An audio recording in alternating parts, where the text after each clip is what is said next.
This is Saturn For Sale, written by Craig A. Falconer, narrated by Stephen Barnett. Chapter 1. Without question, it was the biggest day of Dylan Kline's life. The 46-year-old billionaire had made some big swings in the field of space exploration before, but none like this. In a matter of hours, Kline's flagship DKX-1 rocket would blast off with a huge payload bound for Saturn. That planet's largest moon, Titan, was the subject of the boldest and perhaps the most profitable swing anyone had ever even contemplated. No one other than Kline could have done it. No one else would have dared to try. Only his unique vision and unrivaled skills of persuasion could have led to this situation, wherein one man was effectively leasing mining rights to subdivided regions of a celestial body on which no human being had ever set foot. The greatest sale of Kline's life had come several years earlier when he somehow convinced the government to go along with his dream of monetizing and commercially monopolizing the distant but reachable moon, where valuable rare materials had recently been detected. Kline's core argument held that Titan's resources were going to waste. It was far better for the country that a private entity should take all the risk of such a challenging project, he reasoned, rather than devoting massive public funds to it during times of widespread economic hardship. Having long offered his corporation's launch services and satellite maintenance expertise to public sector space projects at cost price, he had won some friends in high places. That alone wasn't enough, though. Fortunately for Kline, he excelled in seducing policymakers with the promise of bounteous tax revenues from his company's future profits. To seal the deal, he added a compelling argument that if he didn't take hold of Saturn's moons, a rival nation might sweep in and do the same. This went down well in military circles, with the prospect of establishing some kind of presence in the further reaches of the solar system giving a high ground advantage that could prove pivotal in the long run.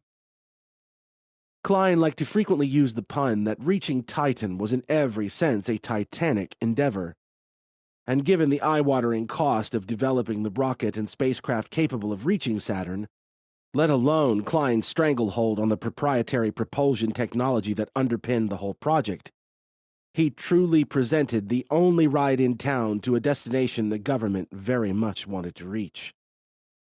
For his part, Kline had funded the last few years of planning and development, by far the most expensive, using the colossal cash deposits he had already secured from the domestic business interests who wanted a piece of the pie. Huge mining and oil conglomerates dominated the balance sheet, with no self-respecting CEO willing to risk missing out on a potential gold rush at the edge of humanity's newest frontier. One CEO who had no interest in getting into the nitty-gritty of space mining, however, was Dylan Kline himself. Instead, the smooth-talking visionary used his sales and trading background to secure profit-sharing deals. Private entities were taking the risk of funding the project, but Kline's corporation was not one of them. If Kline was anything, he was the brains of it all. He was using other people's money to fund the launch, after which those same people would create distant mining infrastructure and share their profits with the man who made it all possible. The risk-free business model brought in revenue by leasing rights and selling space on the craft. Tonight's launch would be unmanned.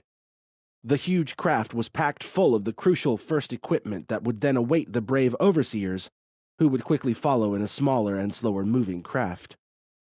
From there, a small team would orbit Titan in a control station from which they would operate robotic builders until a suitable biodome was constructed and they themselves could finally set foot on the icy world of so much promise. At 8:51 a.m. on this most crucial of all days, Dylan Kline wasn't at his perkiest. It had been a difficult and sleepless night, with a few last-minute hurdles to overcome and some real worries about a potentially launch-disrupting storm. The storm concerns had fortunately abated, but Kline didn't feel as awake as he would like to. Given that he had a live press conference in 9 minutes, which would likely draw a huge portion of the billion-strong viewership who were sure to tune in for the launch itself. This wasn't an ideal situation. "I'll be a minute," Kline said. He was addressing his long-serving assistant, Hunter, as they strode through the DKX headquarters towards the viewing platform where Kline would soon address the world. He stopped outside a coffee shop and stepped towards the open door. The store was a franchise branch of a major chain whose owners paid a significant monthly rent to operate in the building. Like his future mining partners on Titan, they also paid him a percentage of their profits. Kline drove a hard bargain, but he always drove it well. "Since when do you drink coffee?" Hunter asked. Kline glanced back without stopping. "I just need a little boost." In light of his imminent, final pre-launch media appearance, this was certainly true. But for all his wealth and commercial foresight, Dylan Kline had absolutely no idea what the rest of this fateful day would bring his way. Chapter 2. At what would typically be rush hour in many locales, the coffee shop was a ghost town. Kline's workers had to clock in at 8:45 sharp on a normal day, meaning this place usually saw its rush a solid 15 minutes earlier than the current time. This was no normal day, however, and all staff who weren't essential to the final launch preparations were already gathered to see his public address in person. No one else was around. In need of a morning pick-me-up, Kline thus strode right to the counter. "Mr. Kline!" a lone young barista exclaimed from the other side. It took no other words to convey her shock at seeing the world's richest and perhaps most famous man in the flesh. On the relatively rare occasions when Kline showed up at the building, he tended to arrive on a rooftop helipad rather than the ground floor entrance. Very few of the building's vast workforce ever saw him. "Good morning," he smiled warmly. "I'll have a large decaf, please." After staring dumbly for a moment, the girl shook herself out of it and nodded. "Sure thing, sir. Coming right up. That'll be $4. "Actually, I'll take it in one of those fancy branded cups," he decided. "The metallic ones." The barista rang it up. "Of course. That brings us to $24. Whenever you're ready," she went on, gesturing to the contactless payment console after placing his cup on the coffee machine and starting the order. Kline narrowed his eyes. "Oh, I meant that I would take one of the cups to help you guys out." Confused, the girl met his eyes. "I'll have it in my hand when I'm on TV in a few minutes," Kline went on. "You know, in front of the whole world. This place has always been good to my staff. I figure if I can help out with some free promotion, I will. That's certainly worth a lot more than $24, wouldn't you say?" The girl, no more than 19, looked at him uneasily. I guess so. And I would love to just give you this, Mr. Kline, but I would be worried for my job if the register doesn't match the stock at the end of the day. My boss isn't here right now to clear it. I'm really sorry, sir. This is embarrassing, but the register is telling me to ask you for $24, so I don't really have a choice."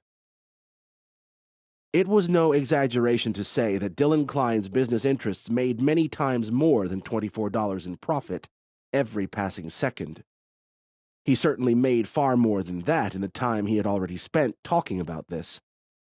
For a multi-billionaire to be haggling with a young barista over such a trivial sum, something more than money had to be on the line. It wasn't even that Kline wanted the coffee or the cup. All he wanted was to persuade the girl to give it to him. All he wanted was to sell her on the idea. All he wanted to do was seal a deal at the start of his day, to fuel himself in the best way he knew. "The good thing about human beings is that we always have a choice, Elaine," Kline said, still smiling warmly and now addressing the girl by the name on her badge. "We're not like that cash register. It's just plastic and metal. This shouldn't be embarrassing. But believe me, a girl like you shouldn't be listening to what some machine tells her to do." Clearly uncomfortable in this awkward situation, Elaine gulped. "It's just, I don't—" "It's okay," Kline cut in. The smile he had been wearing all along remained etched on his face. His hands, though, remained exactly where they were.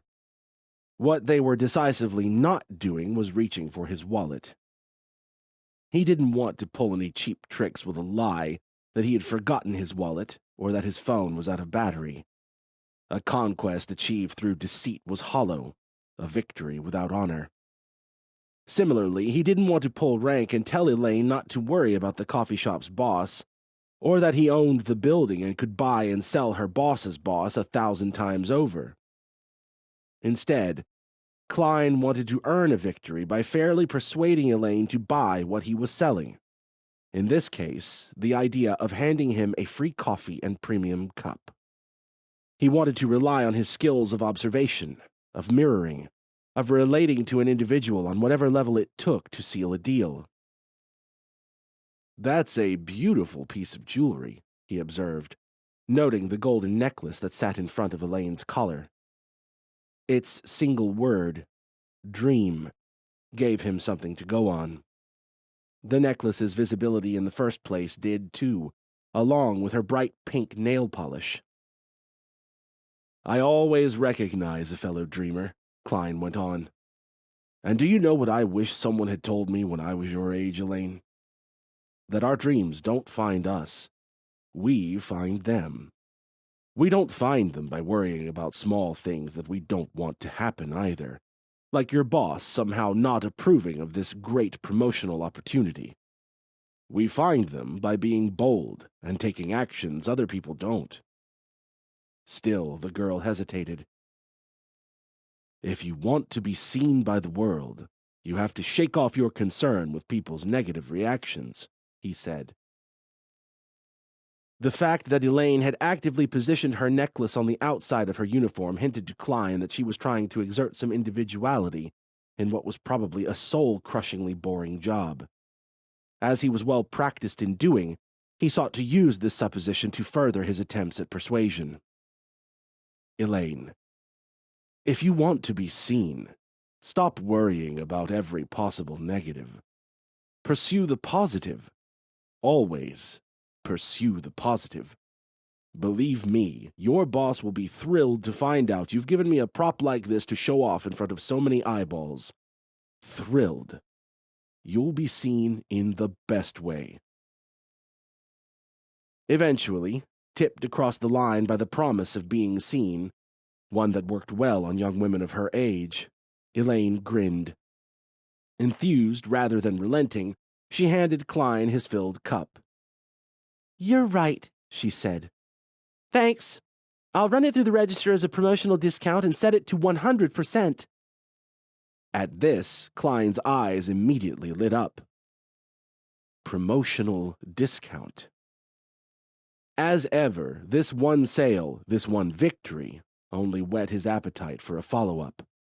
A freebie was all well and good, but now that he had her saying yes, he could get the money flowing the right way. "Thank you, Elaine," Kline replied.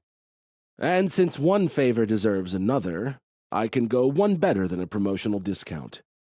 I don't share this offer publicly. It's only for people who wow me in person." As he spoke, Kline finally reached into his pocket. He lifted out his phone, then pulled a small business card from a slot at the back of its case. The card contained a QR code along with some text stating that the link would lead to a free 1-week trial for his Dream Chasers Academy app. DCA was a relatively minor part of Kline's business network, comprising video courses in sales training and personal finances, along with goal-setting workshops and daily live streams from a roster of motivational gurus. "We're so confident in this free trial, it won't even auto-renew," Kline boasted. "There's no payment method required to take advantage of the trial, but you'll be entering one by the end of the day to buy an annual pass. It's that good." Elaine, clearly intrigued and feeling like she had nothing to lose, immediately pulled out her own phone and scanned the code. Kline's heart rate accelerated. He was almost there. The scent of the sale filled the air. "Wow, you were quick to get that phone out," he chuckled. I was right to see a dreamer in there, wasn't I? That's impressive drive for someone so young." The girl smiled. Looking then at his own phone, Kline tapped several gestures on the screen as he went on. "You know, I'm beyond impressed. I give out 3 or 4 of these cards a month, but you're different from everyone else. Someone like you deserves a faster leg up." A notification popped up on Kline's screen, alerting him to a message from his assistant, Hunter, who was still standing in the doorway. It was short and to the point. 4 minutes. Kline replied with a thumbs-up icon and got back to what he was doing.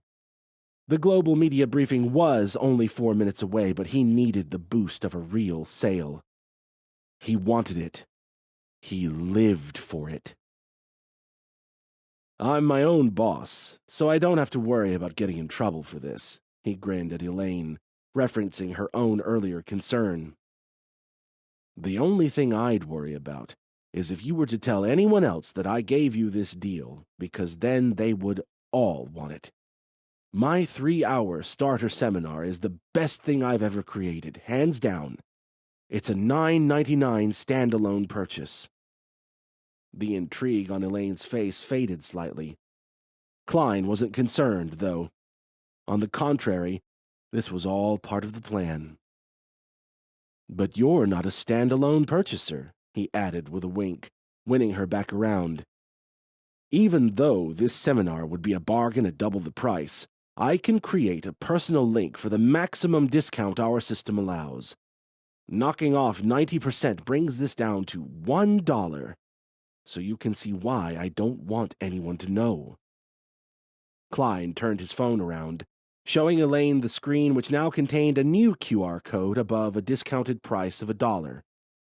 Without hesitation, Elaine scanned the code and quickly authorized the small payment. "Thanks a lot," she said, putting her phone away as soon as her order was complete and her direct link to the seminar appeared.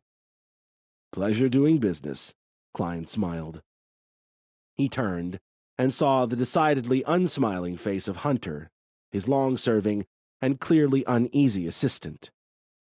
At the door, Hunter didn't hold back his feelings. "We're going to have to power walk just to get there in time," he groaned.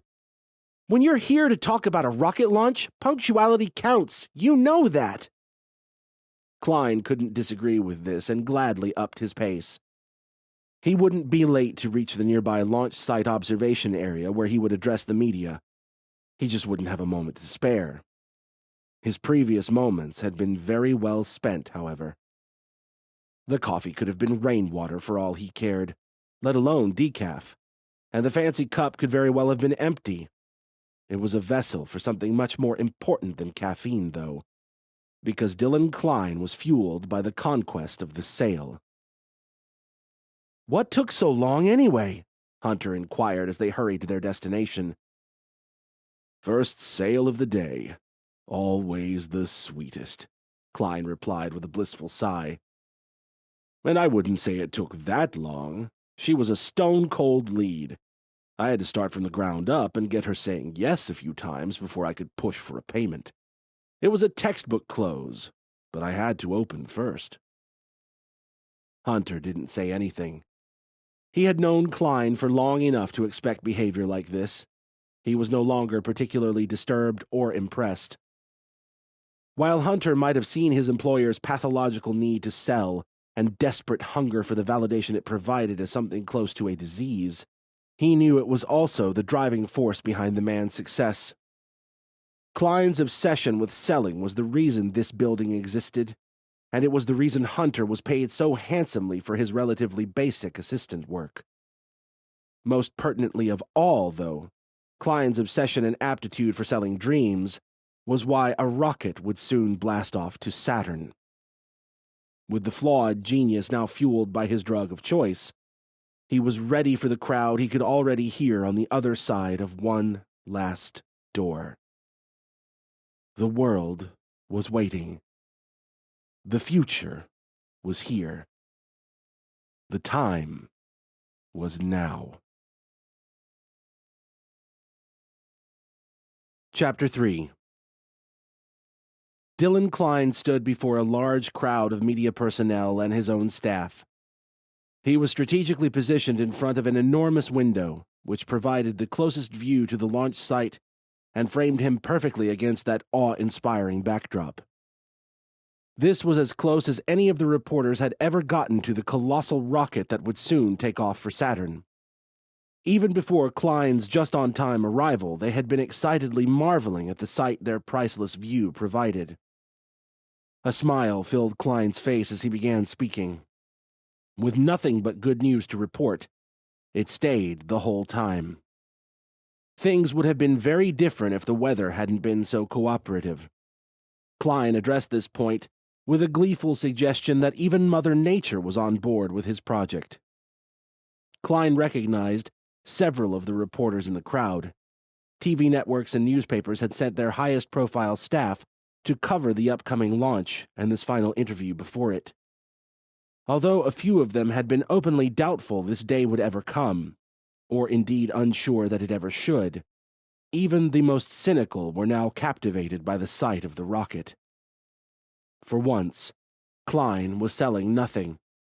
The hard work was done, leaving this speech to serve as little more than a victory lap over the doubters and one last hype-building exercise for everyone else. A huge round of applause marked the end of the short address. All the way through it, Kline had ensured his coffee cup was prominently displayed on his podium. A sale built on a lie was no sale at all, he always told himself.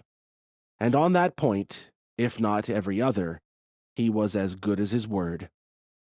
Smiling faces filled his vision, from his staff to the assembled reporters alike. The only face that didn't look excited by the day's events belonged to Meg Belford, an experienced journalist who had clashed with Kline in online discussions about what she once called his corporate annexation of Saturn and its moons. Her presence only came to Kline's attention at the end of his speech, as the rest of the crowd began to disperse. It would have been one thing if she looked bitter. Kline would have expected that, and quite likely would have enjoyed the sight. Instead, however, the usually immaculate woman looked exhausted and concerned. As Meg's heavy eyes met Kline's, she pulled her phone from her pocket and typed in a quick message. Since he followed her on social media, he received a notification of the incoming private message right away. It was short and to the point. "You're being played. This is bigger than you could imagine, and you have to see what I found before the launch. No bullshit, Dylan. I need 5 minutes in private. ASAP." Kline looked up from the message and back out towards Meg, who was casting an increasingly lone figure as her colleagues departed the area. He didn't like her, and never had, but she was a serious journalist and a woman of conviction. Meg Belford had a long-standing reputation for breaking real stories, usually by doing the kind of old-fashioned research that had largely gone out of fashion in this era of clickbait headlines and lowest common denominators. Being played. There was nothing Kline hated more. It crossed his mind that Meg would know this too, and that she might be using it as a way of getting to him. He couldn't see an angle, though, and even more so couldn't see any way she could possibly be faking how concerned she looked. After a brief deliberation, Kline texted his reply. 5 minutes. Go to Hunter and he'll bring you to my office. I'll go first. If this is real, we can't be seen together." "This is too real," Meg typed back immediately, before putting her phone away and looking for Hunter at the edge of the crowd. Kline left his podium and walked briskly towards Hunter, whispering a firm instruction and adding that there was no time to question it. He then headed for the elevator to his top-floor office, which Hunter was the only other person in the building with the security credentials to reach.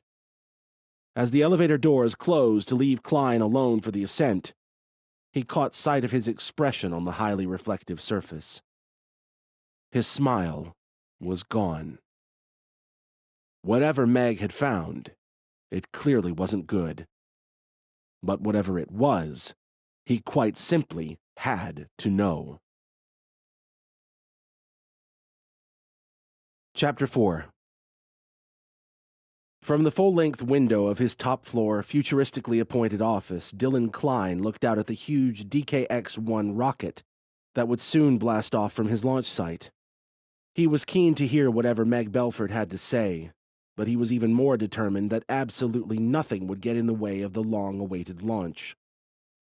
In the few minutes until Meg arrived with Kline's assistant, the loyal and diligent Hunter, the billionaire's brain ran through various possibilities of what he was about to learn. The two stepped out of the elevator and directly into the office, with Meg becoming, in that moment, one of very few people to have ever seen inside Kline's inner sanctum. Her eyes were drawn not to the impressive views of the launch site, but rather to the enormous LED screen on the other side of the room. It looked like a modern take on the age-old mission control setup she'd seen in so many sci-fi movies, only with one seat instead of many, and one colossal curved screen instead of countless smaller ones. "So what's this all about?" Kline asked, his resonant tone immediately tearing Meg's attention away from his control center. The woman glanced between Kline and Hunter. "This is big," she said uneasily. "Hunter hears everything I hear," Kline replied, dismissing her evident concern about this point with a wave of his hand. "So please, get to it." And get to it Meg did. "The government is going to seize control of your whole project on national security grounds as soon as the spacecraft reaches Saturn, if not before," she revealed. "They've been playing you all along, Dylan. They couldn't fund the rocket, and there was no appetite for the kind of investment a public program would have needed. That's why they went along with your land leasing and mining projects. They wanted you to do this. They needed you to do this. There aren't going to be any commercial projects on Saturn's moons. They just needed you to raise the money it would take to get them there. You're the best salesman who ever lived, and that's why they used you." "I am," Kline mused, his egotistical mind seemingly having picked up only on the compliment. Hunter, meanwhile, narrowed his eyes as he studied Meg's expression. "I assume you have proof?" She nodded. "I have proof of everything. I have a flash drive full of leaked documents, unredacted, that will end careers as soon as we release them. This goes all the way to the top, and President Green himself is neck deep in it. But guys, this isn't just about what they're doing. The real problem is why they're doing it. Dylan, if your systems in here have access to the satellite and surface observation data from Titan, I can show you. Forget unredacted documents. I've obtained an access key that will decrypt and illuminate direct image data that you didn't even know has been modified." Kline gulped. For the first time, he seemed to be sensing the magnitude of what Meg was telling him. "Seeing is believing," the journalist went on. "And once you see this, you won't even be thinking about the documents. You won't even be thinking about how they've played you. If you let me onto your system here, I can call up the images and show you what I'm talking about." Without a word, Kline walked to his huge screen and typed some commands into the keyboard below its central section. A live feed of the launch site then filled the screen in eye-poppingly vivid detail. "I'll be watching your every keystroke like a hawk," he warned her. "And while you're calling up the data, I need to know one thing. Why are you here?" "Excuse me?" Meg asked, taking the sole seat and getting to work even as she spoke. "Why are you here?" Kline repeated. "What's in this for you? Why not make it public and get all of the credit? It's not like we're friends, so I'm not buying that you're here to help me. Do you want hush money, to not tell the world I've been manipulated? Do you still want the credit but have concerns for your safety? Without my help, if you take down Green and his circle of liars?" At this, Meg stopped for a moment and looked back at Kline. "Dylan, you're really not getting how big this is. I don't care about myself in any of this. I'm telling you because no one would believe me. Even with full documents and raw images, they'd say I was crazy. No one, apart from you, could convince people this is all true. You could sell ice in Antarctica. That's why they used you to get this rocket off the ground, And that's why I'm counting on you to get the real truth out there. The world needs to know. But what's in it for you, though? Kline pushed. This time, the compliments didn't register higher than his evident confusion as to why someone would do something for no personal gain. We're talking different languages on that, Meg sighed in exasperation, turning back to the system. Maybe you'll get it when you see this. But either way, you're the only one who can do anything about it before it's too late. Kline kept his eyes on her rather than the screen, as it changed to reveal several menus and options. But why are you... Dylan, Hunter interrupted. Let's leave that part, okay? Right now, the why isn't the main thing.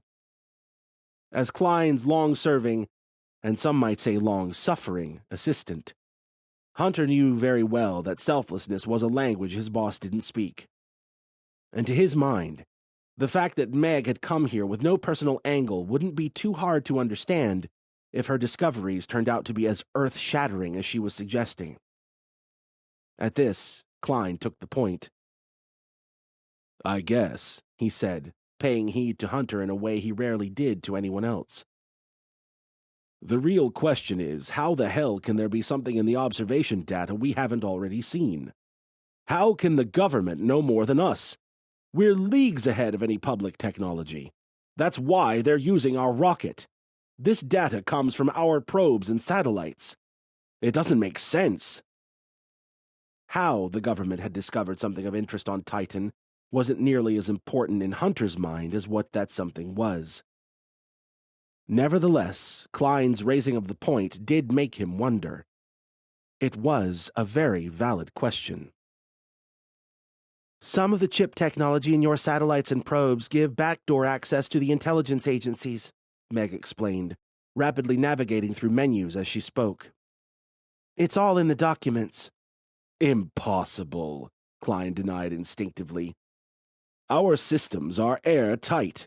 I have the best workers and the most secure infrastructure money can buy. Are you telling me there's a rat in my team? No, Meg said flatly. I found no evidence of that. And believe me, in the 3 years I've been working on this, I've looked. The government hasn't hacked your systems or anything like that either. The exploits were physically built into the components. There's a delay on all the data you received, and they get it first. Like I said, they've modified some of the imagery so you can't see the real picture of what's up there. I have images on my flash drive, but it's better to show you live images on your own system, before and after I apply the full decryption access key to lift the veil.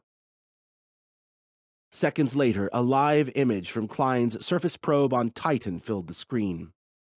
The data was delayed by the distance, of course, but revealed exactly what the camera was picking up. Or so Kline thought. Can you call up the filter menu? Meg asked. I don't know your full system controls, only the basics from some of the document logs I read. I know the access key I have to put in next, but there wasn't a full instruction manual. Kline leaned over and typed a multi-key shortcut. Immediately, a new menu appeared. From here, a user could apply any of several image filters. But instead of selecting from the options, Meg pulled out her phone and typed in a 16-digit code she had saved in a notebook file. The menu disappeared. The live view of Titan once again filled the wall in incredible detail that made all three of the group feel like they were there. A second later, however, the view changed. Where a virgin, icy surface ripe for exploration stood just moments earlier, something else now appeared. Something that didn't only defy explanation, it defied belief. Holy shit, Kline muttered. And more than any other two-word combination, holy shit was right. Chapter 5. For once in his life, Dylan Kline was rendered truly and utterly speechless. The immersive view provided by his enormous Ultra HD screen now showed something on the ice-covered surface of Titan, something that hadn't been visible until Meg Belford disabled the filter that government scientists had put in place. With his view now unencumbered, Kline found himself staring at something decidedly unnatural. It was something that most certainly should not have been there, and something that completely upended his understanding of why Meg was here. This really did go to the top. To Kline's bitter disbelief, the biodome that was set to be built by remotely controlled robots would not be the first structure on Titan. A gargantuan drilling rig dominated the screen, with some kind of dish-like object further behind it. "They've already been to Titan?" Kline asked, trying to make sense of it. "And now what? They want to protect a monopoly on mining? Then why the hell do they need my rocket?" "I don't think that's it," Hunter commented. "But Meg, why should we believe this is the real, unedited view? Why should we believe this isn't showing a filtered view of something that isn't really there, and that we weren't already looking at the real picture all along?" Kline's neck straightened at that, a point he hadn't yet considered. "Yeah," he boomed. "Why should we?" Meg held an open hand towards the keyboard. "This is your system, Dylan. Now that I've entered the access key to decrypt the raw image feed, you can go into the logs and compare the filters. Have your best experts pore through every inch of it, if you want to. I'm here because this is real. And Hunter was right. Your ideas are way off. We haven't been to Titan before." Kline exhaled slowly. He wasn't going to bring any more team members in on this, at least not right away. But he was completely sure Meg was telling the truth. A large part of being the best salesman in the world was being able to read people, and right now the respected journalist's expression was an open book. "So who has?" Kline asked. "The Soviets couldn't have done anything like this. That only leaves China, right?" "Wrong," Meg replied with a shake of her head. She moved her hands back to the controls and zoomed in on the bizarre-looking drill that pierced the thick ice. As the view changed, Kline's jaw dropped. The details of the futuristic object were like nothing he had ever seen. He knew he wasn't merely looking at something from another country, and he knew very well what Meg was about to spell out before she even said it. "This isn't earthly technology," the woman explained, dropping the biggest bombshell of all. "Dylan, your partner's mining setups weren't going to be the first on Titan, but we weren't beaten by other humans. This thing is alien." Chapter 6. "Alien?" Hunter gasped, slower than Kline to have realized what they were looking at. "You're telling us this is an alien structure? In our solar system?" "Exactly," Meg replied. "And our leaders have known about it for a long time. The documents I've accessed make that clear. An alien race seems to be harnessing some kind of energy from beneath the ice and beaming it away via that huge dish you can see in the background. Now the government wants to take a closer look. They want to kill two birds with one stone, assert our ability and willingness to engage with whoever put this there, and to reverse engineer the technology into an energy beam weapon system for use against Earth-based enemies. It sounds crazy, but it's true." To Kline and Hunter, who knew very well how totally the military-industrial complex had consumed political decision-making, this actually didn't sound very crazy at all. They knew everything was always about weapons and war. Indeed, the building they were standing in owed its existence largely to lucrative contracts in the military sphere. "So they really think they can just assume control of my project?" Kline asked, focusing on this rather than the core point that bona fide aliens not only existed, but had established an energy-harvesting drilling operation on Titan. Meg nodded. "They're not planning to tell anyone why, at least not for a while. I have conversation logs from President Green and military officials talking about this.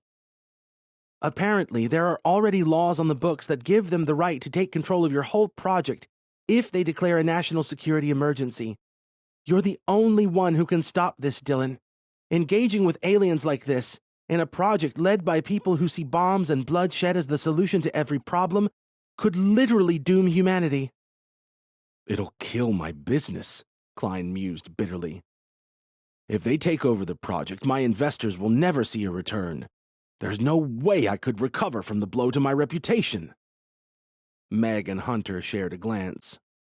On her side, it was disbelieving. On Hunter's, it was anything but. Well, Meg sighed, astounded by Kline's myopia. Either way, I came to you because you're the only one who can stop this. The first thing you have to do is cancel the launch. The next steps are the next steps, but that one has to come first. Kline cleared his throat, which felt far drier than usual. You did the right thing, Meg. I'll make sure you're safe in all of this. You must have taken some huge risks to get these documents and this access key. I'll make sure you're suitably rewarded, too. It's not about rewards, Meg said. As before, Kline simply couldn't understand this line of thought. Hunter, for the moment I'd like you to take our friend next door, he said. I'll need some privacy for a few minutes.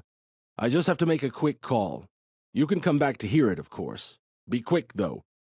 Because if President Green thinks he can play me for a fool, he's got another thing coming. Chapter 7. How exactly are you planning to handle this? Meg asked. She stood up and moved away from the door, making it clear that she was in no mood to leave the room. Dylan, there are aliens in our solar system. Our government is about to engage with them, with the best-case scenario being that they'll start an arms race for energy ray weaponry to be used on Earth. Worst-case scenario, these aliens could turn their technology on us as soon as they see us coming. You can't just angrily call President Green and think this will work out. If they have to cut you out today, they will. You've done all the work, but they could take control of this place with a snap of their fingers. You have to publicly cancel the launch. Kline looked at her through narrow eyes. Meg, I'm glad you brought this to me, but your part is done. Like I said, I'll ensure you stay safe and well rewarded. Just name a price and— Enough! Hunter boomed. In all his years working for Kline, this was the first time he had ever raised his voice. Dylan, it really isn't always about a price. She's right, too. They really could cut you out. Have you thought about that? Kline took a moment to compose himself. Emotions are high, so I'll excuse that outburst just one time, Hunter. One time. I think what you really have to see, though, is that I'm holding all of the cards. They want the launch to go ahead, and they want this information to stay secret. I can name my price. I'll call Green right now and say there's been an operational hitch. I could even say one of my team members has spotted something unusual in the imagery from Titan and that we have to investigate. Who knows? Maybe I'll say we need some more funds to continue in light of what we discovered. The implication makes itself. If they're going to seize control before I can fulfill my promises to our commercial mining partners, you better believe they're going to be on the hook for the refunds and a sizable payment for the inconvenience and reputational harm I'll suffer because of this. Hunter's eyes widened in disbelief. He had known Kline a long time and wouldn't have thought anything could surprise him. But this? You're going to extort the president? Hunter asked. You're going to ask for money to stay quiet about this alien discovery and let them take the insane risk Meg just laid out? Seriously? For money? Kline grinned. Hunter, I sold Saturn. I think I can sell silence. For several seconds, while Kline pulled his phone from his pocket, silence was exactly what circled the office. No, Hunter eventually said, stepping next to Meg. Excuse me? Kline asked. Hunter, I must be going insane, but it sounded like you just said no to me. I won't let you do this, the emboldened assistant went on. We have a responsibility to protect everyone on this planet by telling the world what Before Hunter could finish, his attention was taken by a see-through and bulletproof security divider dropping rapidly from the ceiling. It trapped him and Meg on one side, away from the elevator, their lone hope of escape, and just as importantly, trapped them away from Kline. The avaricious billionaire tapped another button on his phone, like he had to engage the adaptive security system, which this time enabled his words to reach the duo. "Don't waste time trying to make any calls either. You're cut off from the world until I've taken care of this." With a grin on his face, he reactivated the volume cutoff control and watched as Hunter and Meg fruitlessly banged on the thick divider and screamed words he didn't have to hear. He had heard enough and seen enough from them to know a closed-off area was the best place for them. But as Dylan Kline opened his contacts menu and navigated to President Green's name, what he didn't know was that someone else had seen and heard enough. That was why, when Kline moved his finger for one final tap on the call button, no call began. Instead, in that final moment, a blinding white light consumed him. Greed had been good for Dylan Kline, bringing him a life of almost unimaginable wealth and materialistic comfort. Now, however, none of that could do him any good. And where Kline was going, President Green and an army of disgruntled investors would be the least of his concerns. Chapter 8. Even on a day of incredible revelations, nothing came close to this. The feeling of disorientation from the flash was one thing. The feeling of realization as to what was going on, however, was something else entirely.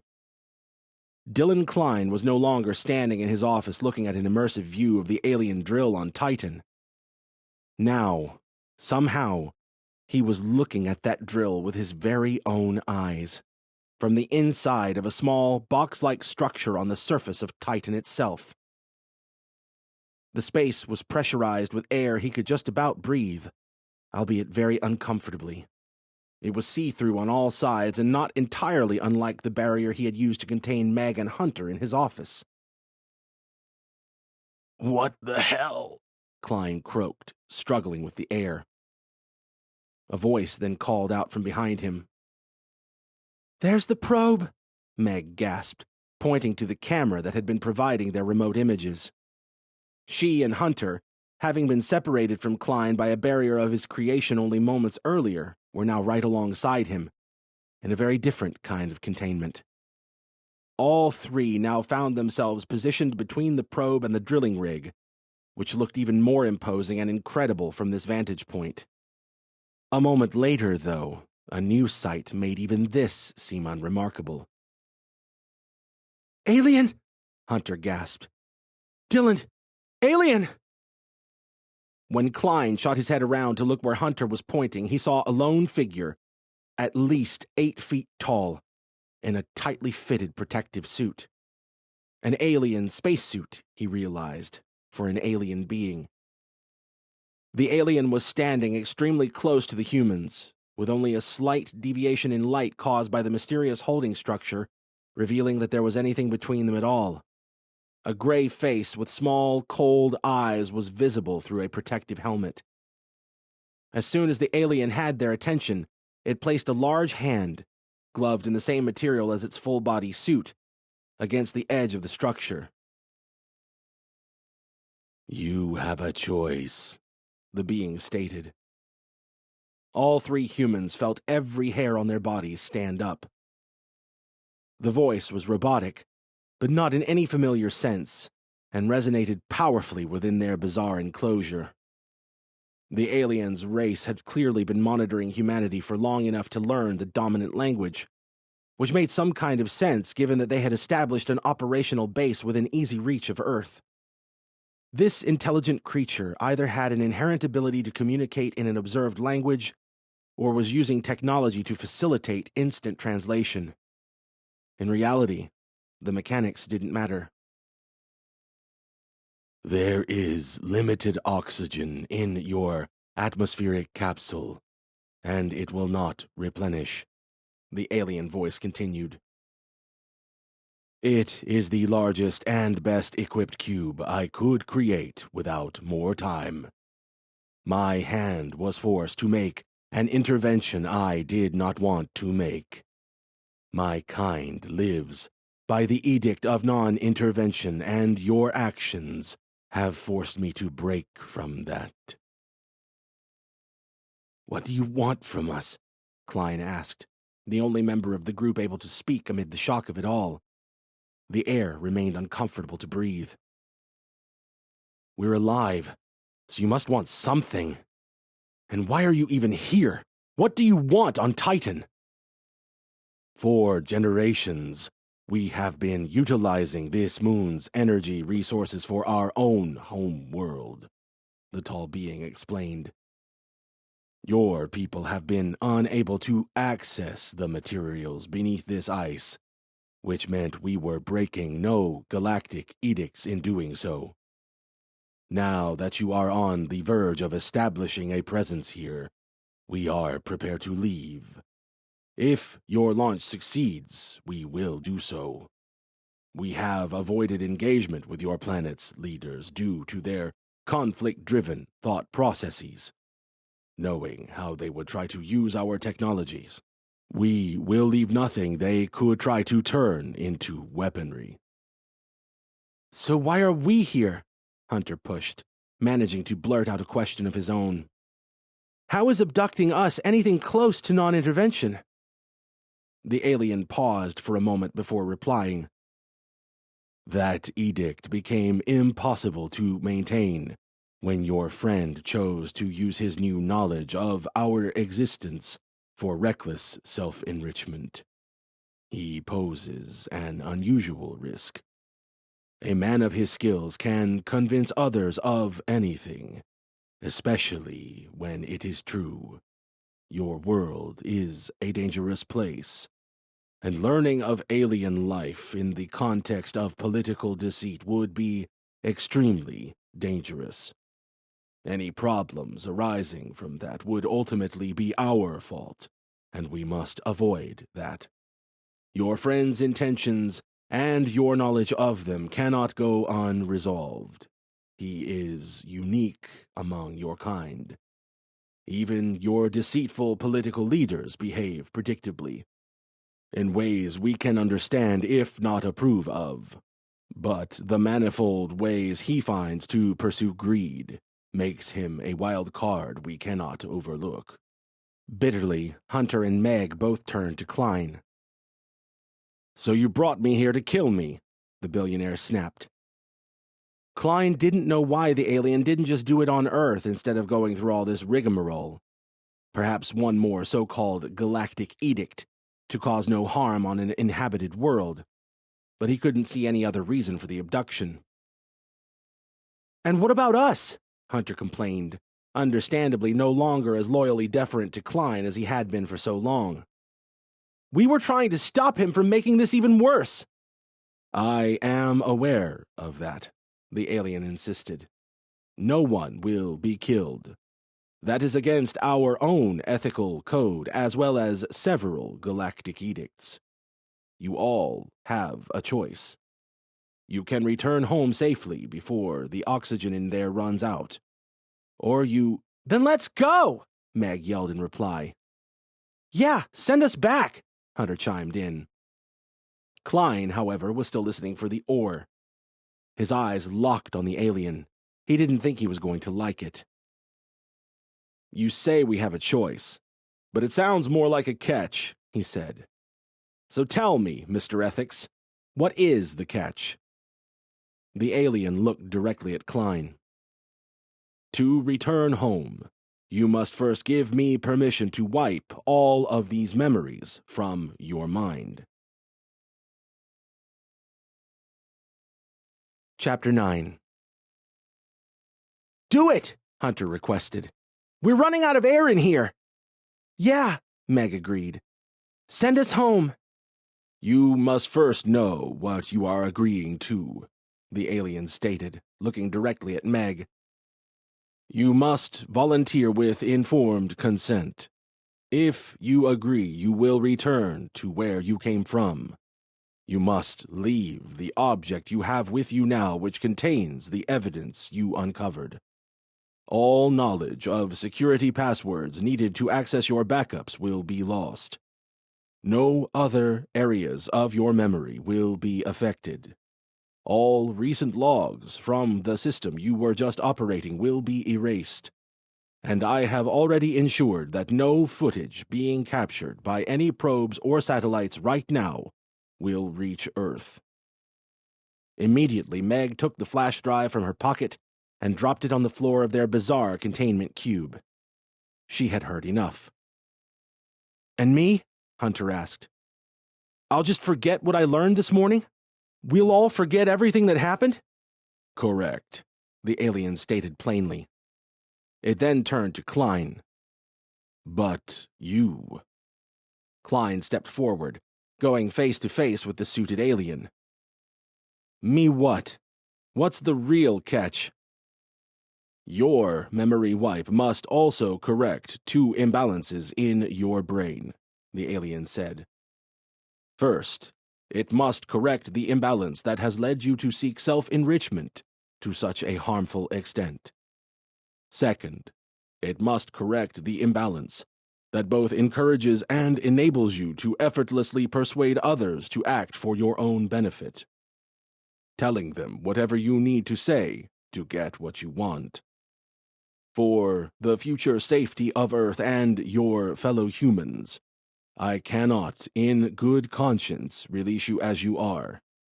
Now that an initial intervention has been made, the scales have tipped."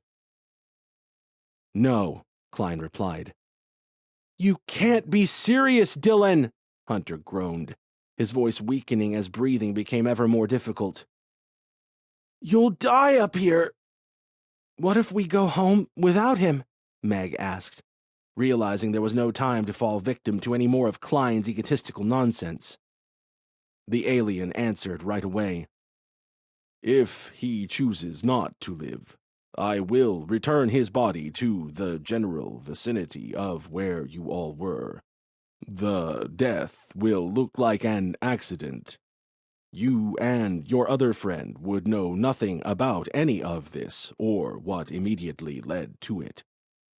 I cannot guarantee exactly how things will play out for you in the immediate aftermath, or for Earth as a whole in the long run, which I know was a concern you voiced.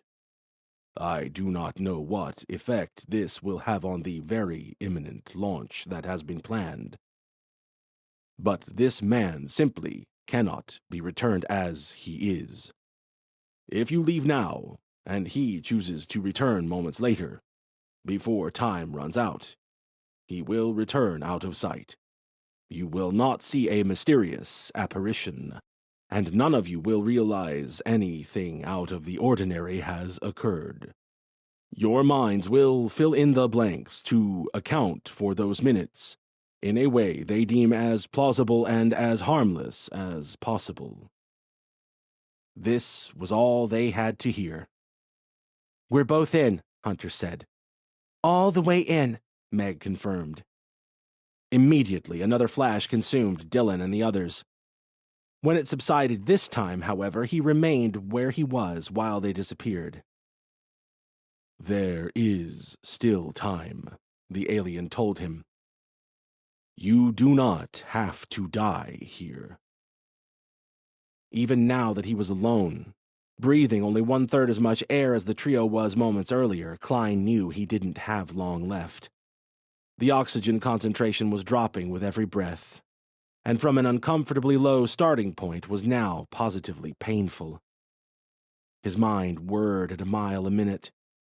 He ran through the potential consequences of saying yes, trying to picture how things would go if he returned home as an unknowing schmuck and the launch went ahead.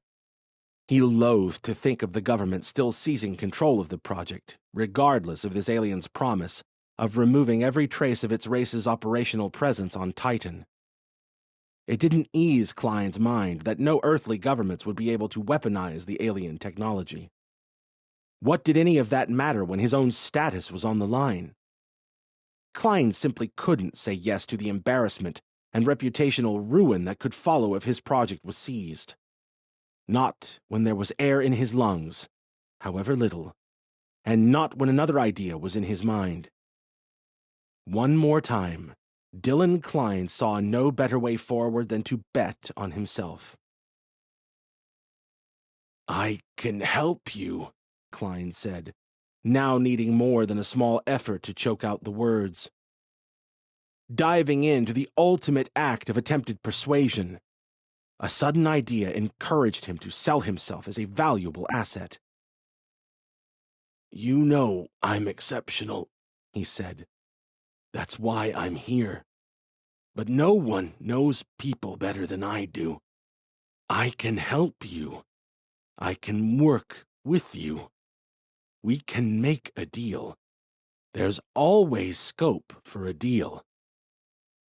The deal Kline sought now was by far the most important of his life. It was a deal for his life. There was no way he could accept returning to Earth with a neutered brain that would prevent him from excelling as he always had. In his mind, that potential outcome would be a death as painful as the literal one he would face on the surface of Titan's icy wilderness if he couldn't seal a better deal within the next minute. "We can work together in whatever way benefits you most," the increasingly desperate man croaked. "You can take me to your world, or you can have me as a point of contact on Earth. I know human psychology. I know how people will react to things. However you want me to help you, I can help you. I am loyal to my best offer, and you're in a position to give me one. What do you say?" To Dylan Kline, who evidently had no qualms about working with an alien against humanity's potentially conflicting interests, selling out was still selling. "I could never trust a man like you," the alien replied. "Even now, you are showing your true colors.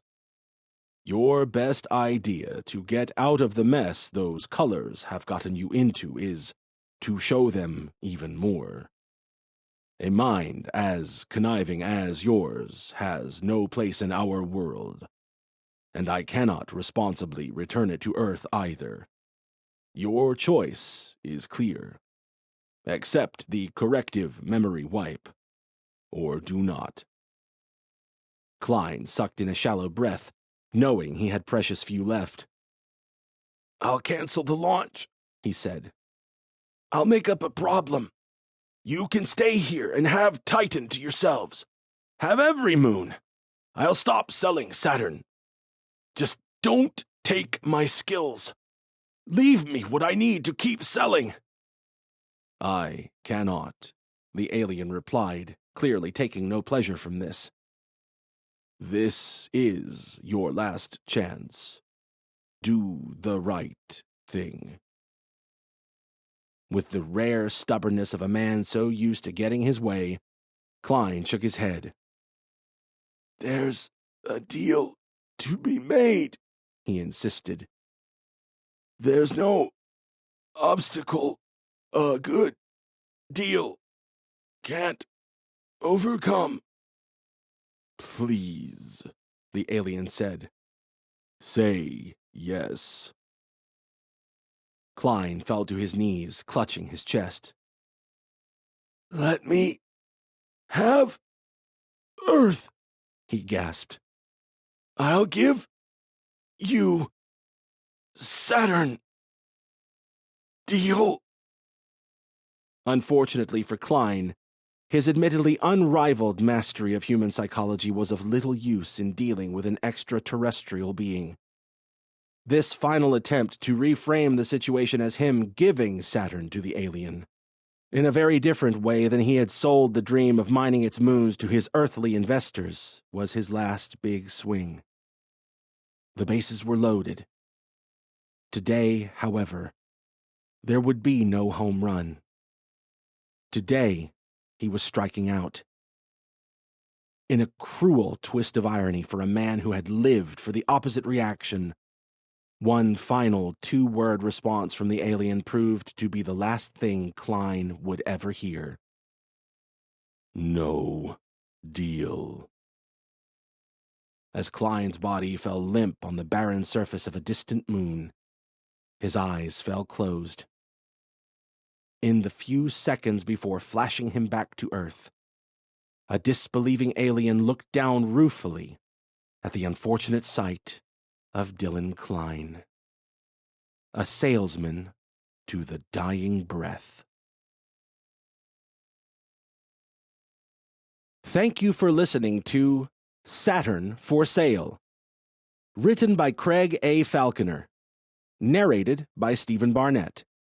Text and production copyright 2024 by Craig Falconer.